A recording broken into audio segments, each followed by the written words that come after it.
รถจักรคันหนึ่ง เอาขึ้นไปไว้ยังอยู่ถึงเทินรถน่ะ ถ้าไฟมันมีไฟนอนอันนี้ก็รถคันหนึ่งนี้อยู่นี่ เอาไว้หลุมมันเสียบ่ ไฟชูจักรรถลูกชาย อ๋อ อยู่เวียงจันทน์เขามาอีกใครขี่รถ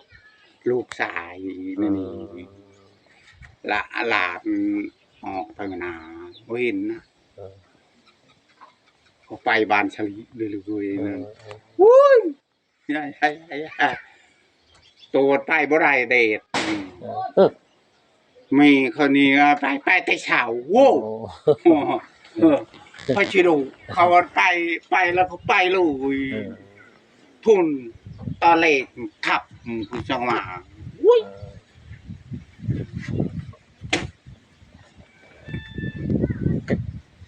งานจังหวะเฮ้ยเจ็บอันนี้เจ็บหัวนี่เป็นบาด